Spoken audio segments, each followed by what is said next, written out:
Welcome back to Balance and Thrive, where we explore the intersection of work, life, and well-being.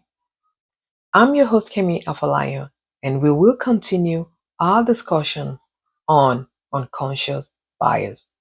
And today I'll be speaking on the different types of unconscious bias.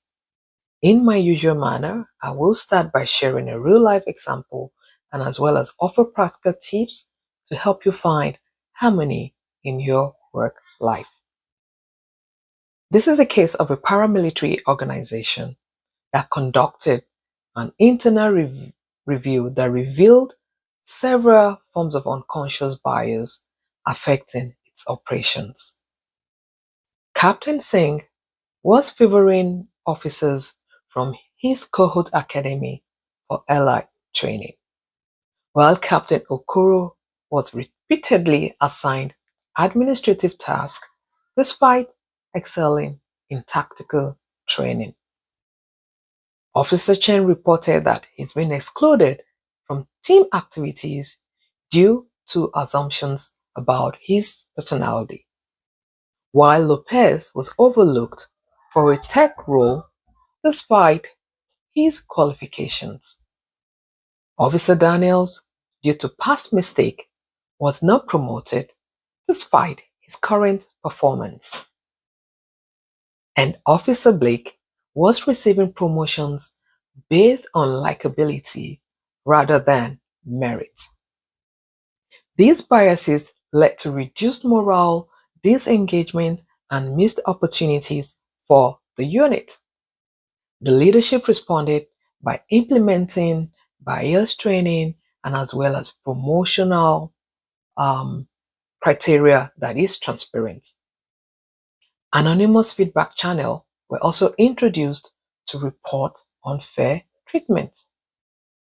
A diversity and inclusive task force was created to monitor such progress.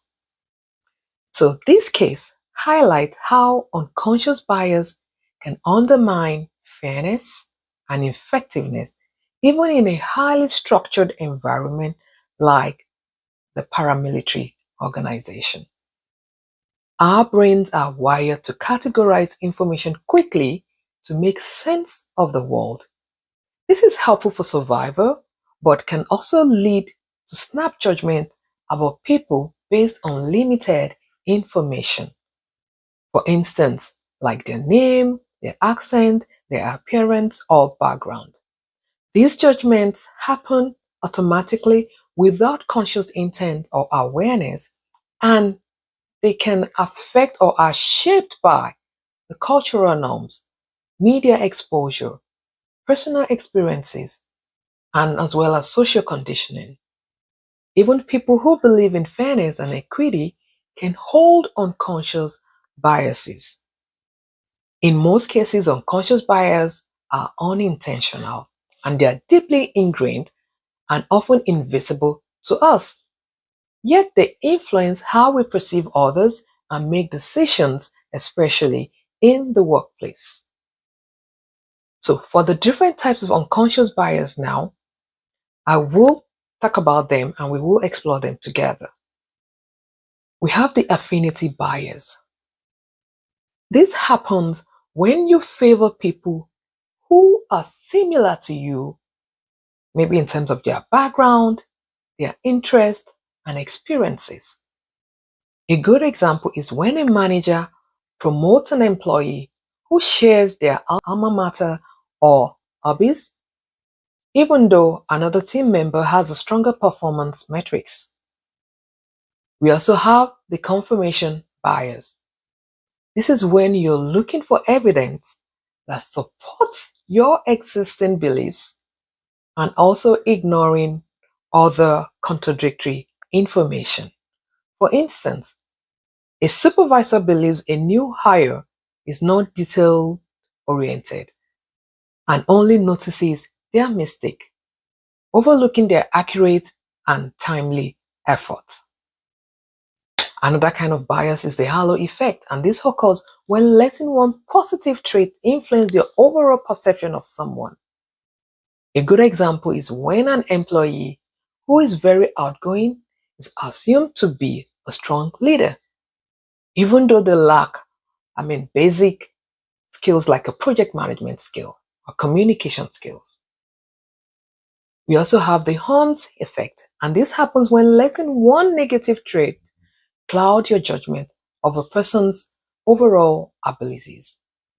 For instance, a team member who once missed a deadline is seen as unreliable, despite consistently meeting targets since then. We also have the attribution bias, and this happens when attributing other failures to personal flaws and also successes to luck, while doing the opposite for yourself. So when a manager assumes an employee failed a task because they are lazy, but they attribute their own failure to lack of resources. We also have the gender bias, race bias, education, age and other disability biases. And this is making assumptions about one's abilities or roles based on their different characteristics. For example, a woman who was passed over for a leadership role because she's perceived as too emotional, while a man showing the same behavior is seen as passionate. Or a black employee's assertiveness is labeled as aggressive, while the same behavior from a white colleague is seen as confident. Another great example is hiring a manager that favors a candidate from a prestigious university over one with more relevant experience from a lesser unknown school. Even when stereotyping is based on age, where we have a younger employees is not considered for leadership role because they are too inexperienced despite having the required skills and results. The last example I'm going to give is a manager avoid assigning a high profile project to an employee with a chronic illness, assuming they can handle the pressure without asking them. Understanding the different types of bias, whether it's affinity, gender, racial, age, and others, is not about assigning blame, but it is about increasing the awareness. These biases often operate silently and it shapes our decisions and as well as interactions without our conscious intent. By recognizing these patterns, we take the first step towards creating a more inclusive and equitable and high performing workplace. It is not enough to be biased, we must be actively anti bias, questioning our assumptions, and also building a system that supports fairness for all. So change begins with awareness, but it succeeds through actions. This is all I have for you today, and until next time, stay balanced and thrive. And don't forget to share this video and press the like button. Bye.